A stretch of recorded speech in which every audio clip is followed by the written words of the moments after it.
అన్నమయ్య జిల్లా పీలేరు పట్టణంలోని వ్యవసాయ మార్కెట్ యార్డులో స్త్రీశక్తి విజయోత్సవ కార్యక్రమానికి ఆయన ముఖ్య అతిథిగా పాల్గొన్నారు.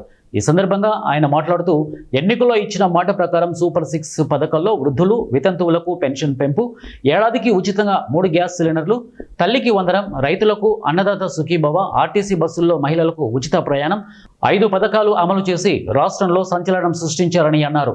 ఇక స్త్రీశక్తి పథకంతో వివిధ రకాల ఆర్టీసీ బస్సుల్లో రాష్ట్రంలో మహిళలు ఎక్కడికైనా ప్రయాణం చేసే వెసులుబాటు కల్పించి మహిళలకు కూటమి ప్రభుత్వం పెద్దపీట వేస్తుందని ఆయన అన్నారు. మా ప్రభుత్వము చంద్రబాబు గారి నాయకత్వంలో తెలుగుదేశం ప్రభుత్వం మనం చేశాం కాబట్టి ఈ రోజు మీ దగ్గరకు వచ్చి ధైర్యంగా మీటింగ్ పెట్టుకొని చెప్పగలుగుతున్నాం.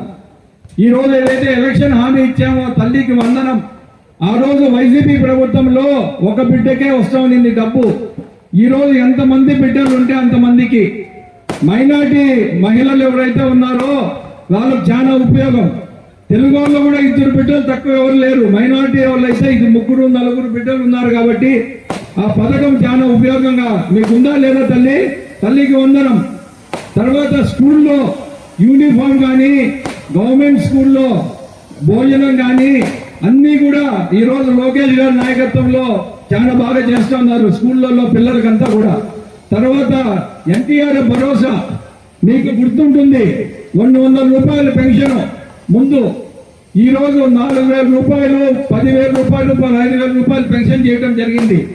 చంద్రబాబు నాయుడు గారు 14లో ముఖ్యమంత్రి అయిన తర్వాత 1000 రూపాయలు చేయడం జరిగింది, 200 రూపాయలు ఉండే పెన్షన్. తర్వాత జగన్మోహన్ రెడ్డి 1,000 రూపాయలు పెంచి